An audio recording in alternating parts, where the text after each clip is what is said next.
고린도후서 4장 7절부터 15절까지 한 절씩 교독하시고 마지막 절 읽습니다. 우리가 이 보배를 질그릇에 가졌으니 이는 심히 큰 능력은 하나님께 있고 우리에게 있지 아니함을 알게 하려 함이라.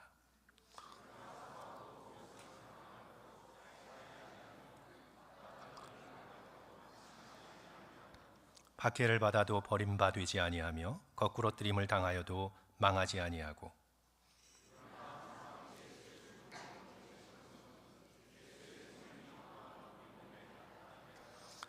우리 살아있는 자가 항상 예수를 위하여 죽음에 넘겨짐은 예수의 생명이 또한 우리 죽을 육체에 나타나게 하려 함이라.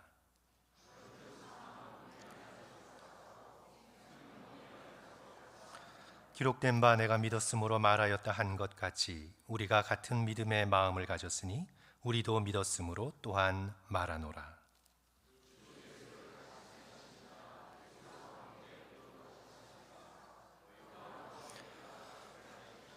같이 읽습니다. 이는 모든 것이 너희를 위함이니 많은 사람의 감사로 말미암아 은혜가 더하여 넘쳐서 하나님께 영광을 돌리게 하려 함이라. 아멘. 몸의 부활은 기독교에 있어서 매우 독특한 교리입니다. 우리는 매주일 사도신경을 암송하면서 예수 그리스도께서 장사한 지 사흘 만에 죽은 자 가운데서 다시 살아난 것과 함께 우리의 몸이, 저와 여러분의 이 몸이 다시 사는 것과 영원히 사는 것을 믿는다고 우리는 매주일 고백합니다. 플라톤으로 대표되는 그리스 철학에서는 몸은 영혼의 감옥입니다. 몸이 죽자마자 영혼은 자유롭게 해방됩니다. 그리고 몸은 영원히 사라지게 됩니다. 불교에서의 몸은 고통의 근원입니다. 해탈을 통해서 몸의 속박에서 벗어나는 것이 불교의 궁극적인 목적입니다. 힌두교는 몸이 계속 다른 몸으로 바뀝니다. 윤회로 영혼이 매번 다른 몸을 입습니다. 그러나 기독교는 우리의 이 몸이 영원히 썩지 않을 몸으로 변화될 것이라고 증언합니다. 고린도전서 15장 52절 53절의 말씀입니다. 나팔소리가 나매 죽은 자들이 썩지 아니할 것으로 다시 살아나고 우리도 변화되리라. 이 썩을 것이 반드시 썩지 아니할 것을 입겠고 이 죽을 것이 죽지 아니함을 입으리로다. 우리의 몸의 부활의 근거는 예수 그리스도의 부활에 있습니다. 예수님의 부활은 역사 안에서 일어난 역사적인 사건입니다.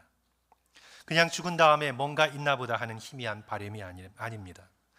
역사 속에서 확실하게 일어난 역사적인 사건이 바로 부활입니다. 그것을 전하는 성경이 조작된 문서가 아닐까 사람들은 의심합니다.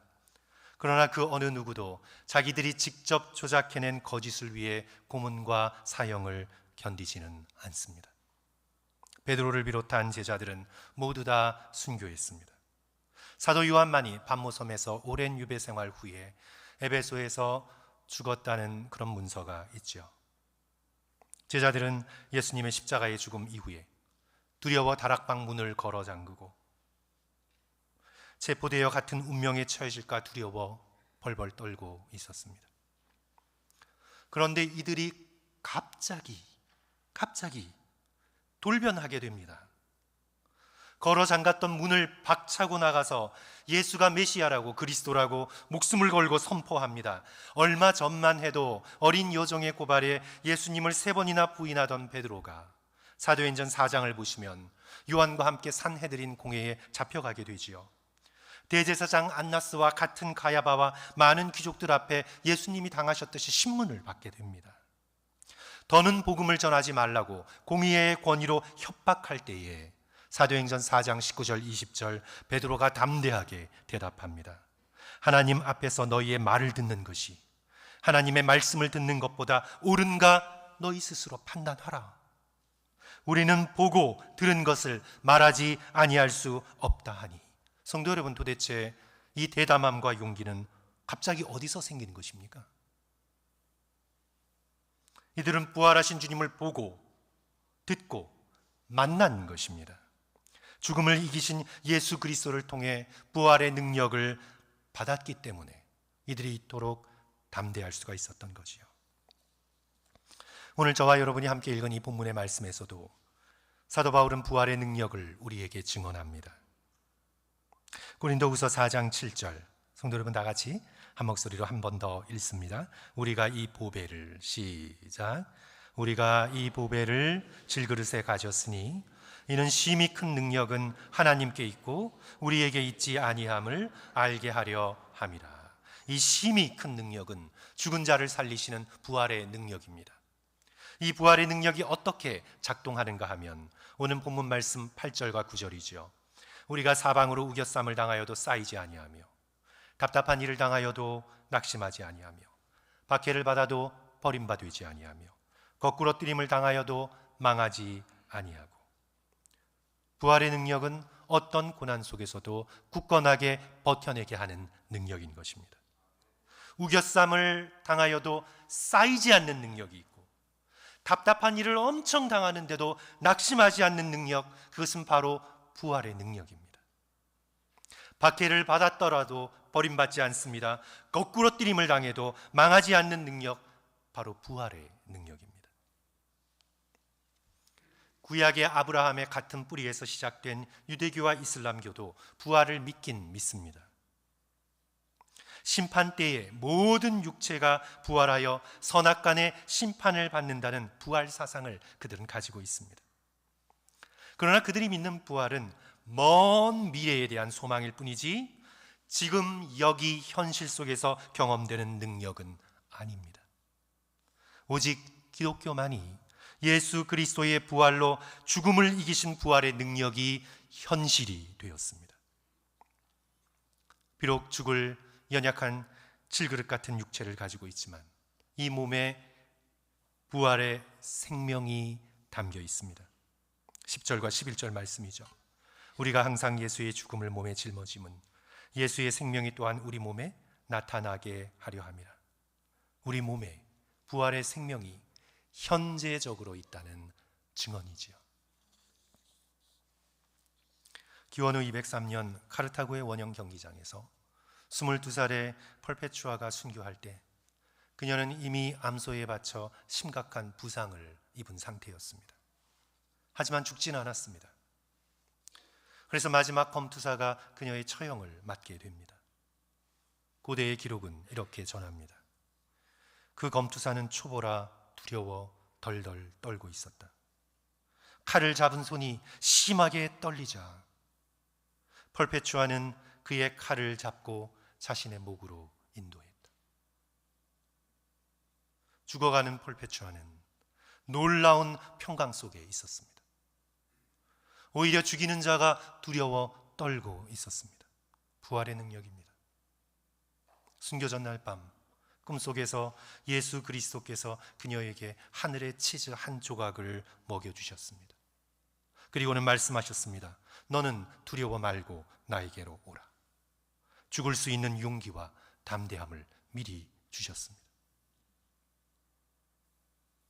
부활의 능력입니다.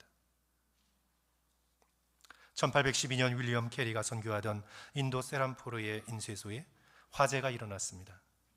윌리엄 캐리는 그 화재로 수년간에 번역한 성경 원고, 사전, 문법책, 인쇄 장비까지 거의 다 불타버렸습니다.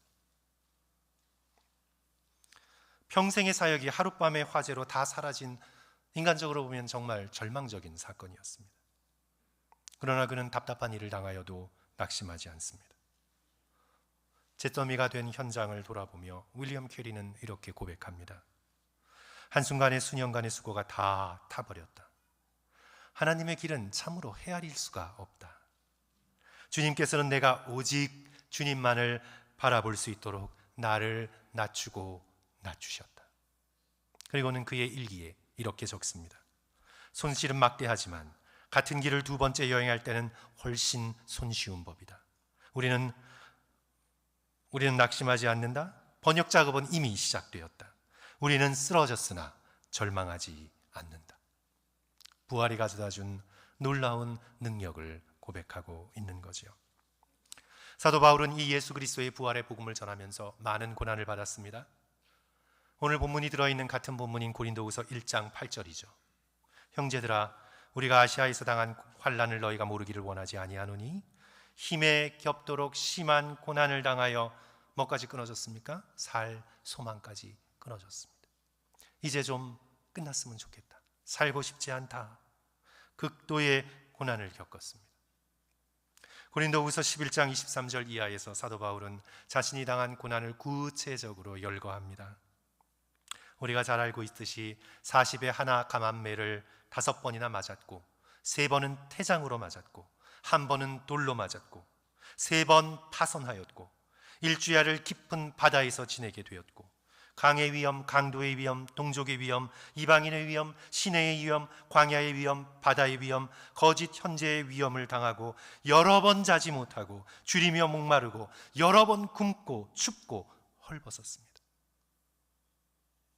하지만 이 수없이 많은 고난이 결국에는 예수 그리스도의 부활의 생명으로 이어질 것임을 굳세게 믿고 있었습니다. 그것이 오늘 보면 11절 말씀이죠. 우리 살아있는 자가 항상 예수를 위하여 죽음에 넘겨짐은 예수의 생명이 또한 우리 죽을 육체에 나타내게 하려 함이라. 죽음에 넘겨지는 것 같아도 그 죽음에 넘겨지는 고난은 우리의 부활의 생명을 훨씬 더 풍성하게 한다. 굳게 믿고 있었습니다. 자신뿐만 아니라 자신이 섬기는 고린도 교인들에게도 부활의 생명이 넘치도록 전해집니다. 12절의 말씀이죠. 그런즉 사망은 우리 안에 역사하고 생명은 너희 안에 역사하느니라. 사도 바울과 그 일행이 사망에 이르는 것과 같은 고난당함이 결국 복음을 받은 고린도 교인들에게 풍성한 생명으로 역사하고 있음을 증언하고 있는 말씀입니다. 그렇다면 성도 여러분, 우리는 어떻게 이 부활의 능력이 단순히 먼 데에 그런 것에 대한 막연한 희미한 바람이 아니라 지금 우리의 삶에 구체적으로 역사하는 능력으로 체험할 수가 있을까요? 첫째로 우리는 부활을 믿는 확실한 믿음을 달라고 주님 앞에 간구하고 엎드려야 되겠습니다. 우리 13절과 14절 말씀 우리 다 같이 한 목소리로 다시 한번 읽습니다. 기록된 바 같이 읽습니다. 시작. 기록된 바 내가 믿음으로 말하였다 한 것 같이 우리가 같은 믿음의 마음을 가졌으니 우리도 믿었으므로 또한 말하노라. 주 예수를 다시 살리신 이가 예수와 함께 우리도 다시 살리사 너희와 함께 그 앞에 서게 하실 줄을 아노라. 사도 바울은 믿었습니다. 우리도 믿었으므로 말하노라. 예수님의 부활뿐 아니라 우리도 다시 살아나게 될 것을 믿었습니다. 주 예수를 다시 살리신 이가 예수와 함께 우리도 다시 살리사 너희와 함께 그 앞에 서게 하실 줄을 내가 아노라. 이 믿음이 너무 확실해 믿음이 지식이 되었습니다. 아노라. 1 더하기 1이 2인 것처럼 그 이상으로 자신의 부활에 대한 확실한 지식을 갖고 있었습니다. 성도 여러분, 어떻게 그럴 수 있을까요? 사도 바울은 다메섹 길에서 부활로 다가오신 예수 그리스도를 만났습니다. 사울아 사울아 어찌하여 내가 나를 핍박하느냐. 직접 부활의 빛으로 다가오신 예수 그리스도를 경험했습니다. 부활이 단순히 개념이나 사상이 아님을 알았습니다. 실제이기에, 부활이 실제이기에 저와 여러분은 부활이요 생명이신 예수 그리스도를 구할 수 있어야 되겠습니다. 단지 경험을 구하는 것이 아니라 부활의 주님에 대한 확실한 믿음을 구하고 엎드려야 되겠습니다. 처음에 부활을 믿지는 못했지만 후에 다시 믿게 된 도마에게 예수 그리스도께서 말씀하시죠. 요한복음 20장 29절 예수께서 이르시되 너는 나를 본고로 믿느냐? 보지 못하고 믿는 자들은 복되도다 하시니라. 우리가 사도 바울이나 도마처럼 직접 부활하신 예수님을 보는 체험을 하지 못해도 성경에서 증거한 그 부활을 보지 못하고도 믿을 수 있는 더 좋은 믿음을 주여 내게 허락해 주시옵소서. 간구할 수 있는 저와 여러분 되시기를 주님의 이름으로 간절히 축원합니다. 사랑하는 성도 여러분, 하나님의 나라는요, 하나님의 나라는 구하여야 얻는 나라입니다. 겸손하게 구하는 사람이 얻을 수 있는 나라입니다. 가만히 있다고 믿음이 저절로 커가는 그런 나라가 아닙니다. 소원을 품고 구하는 자에게 주어지는 나라입니다. 마태복음 7장 7절 8절에서 예수께서 하나님 나라의 원리에 대해서 말씀해 주십니다. 구하라, 그리하면 너희에게 주실 것이요, 찾으라, 그러면 찾아낼 것이요, 문을 두드리라, 그리하면 너희에게 열릴 것이니 구하는 이마다 받을 것이요, 찾는 이는 찾아낼 것이요, 두드리는 이에게는 열릴 것이니라. 하나님의 나라는 어떤 나라입니까? 구하고 찾고 두드리는 나라입니다. 요한복음 16장 24절에서 이렇게 말씀하십니다. 지금까지는 너희가 내 이름으로 아무것도 구하지 아니하였으나 자, 구하라, 그리하면 받으리니 너희 기쁨이 충만하리라. 성도 여러분, 죽음을 두려워하지 않을 수 있는 부활에 대한 확실한 믿음을 달라고 그 믿음을 얻을 때까지 구하고 간구하는 저와 여러분 되었으면 좋겠습니다. 수로보니게 여인이 딸에게 귀신이 떠나가기를 끝까지 따라다니며 부르짖으며 외쳤듯이 백부장이 하인의 중풍병을 고쳐달라고 주님 앞에 나와 간절하게 꿇어 엎드렸듯이 귀신 들린 아들을 고쳐달라 하며 나의 믿음 없는 것을 고쳐주소서 간구하고 매달린 것처럼 저와 여러분 모두는 죽음을 두려워하지 않을 수 있는 굳건한 부활의 믿음을 내게도 달라고 간구할 수 있어야 되겠습니다. 구하는 자에게 그리스도께서 그 믿음을 주실 줄 믿습니다. 둘째로 우리는 어려움이 닥칠 때 감사하는 훈련, 그것을 배워 나가야 합니다. 15절 말씀 성도 여러분 다 같이 한 목소리로 읽었으면 좋겠습니다. 이는 모든 것이 같이 읽습니다. 시작. 이는 모든 것이 너희를 위함이니 많은 사람의 감사로 말미암아.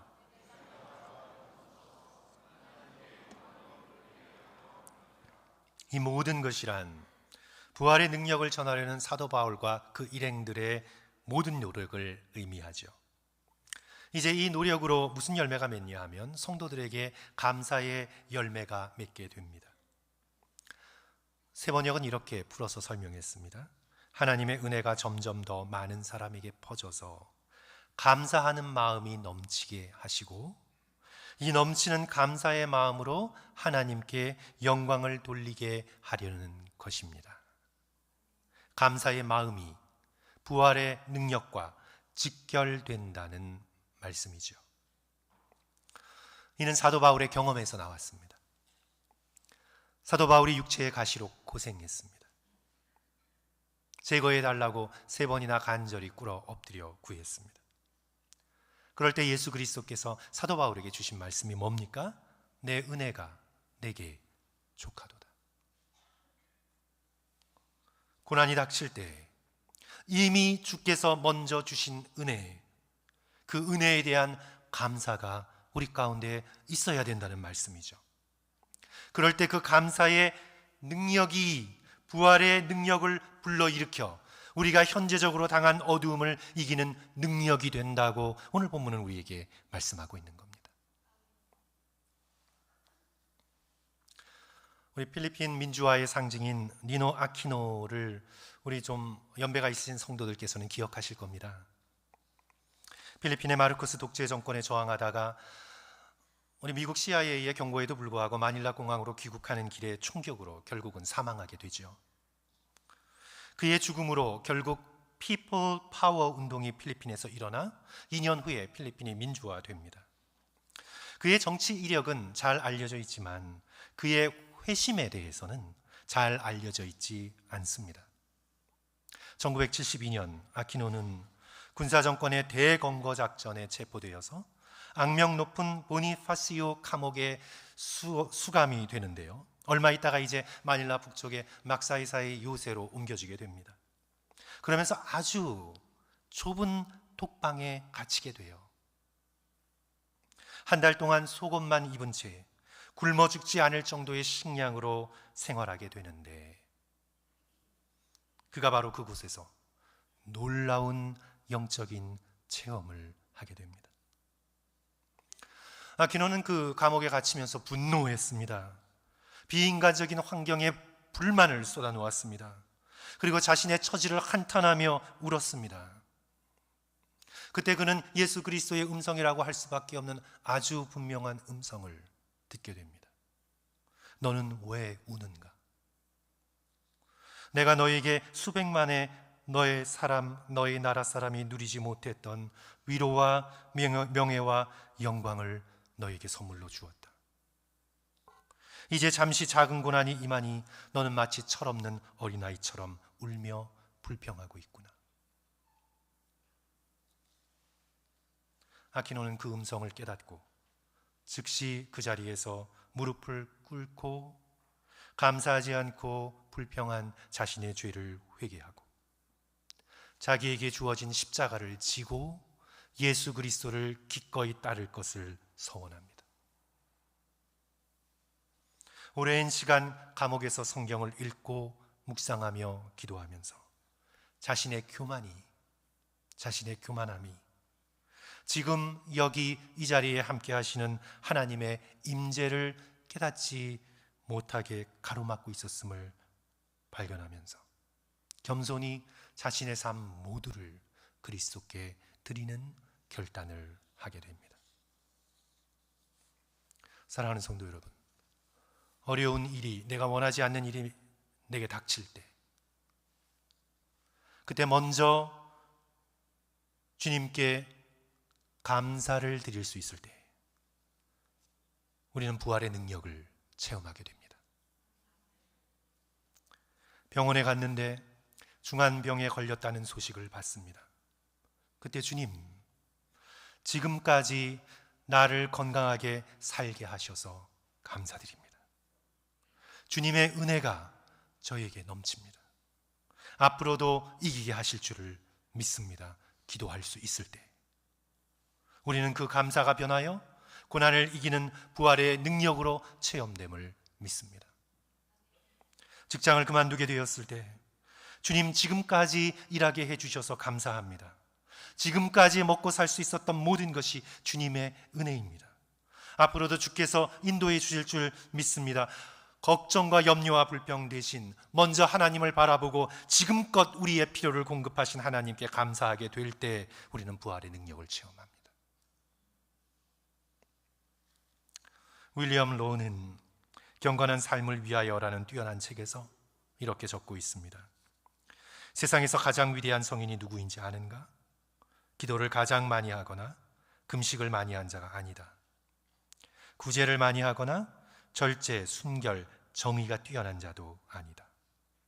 항상 하나님께 감사하는 자, 하나님이 뜻하시는 모든 것을 뜻하는 자, 모든 것을 하나님의 선하심의 증거로 받고 그로 인해 하나님을 찬양할 준비가 된 바로 그런 사람이 성자이다.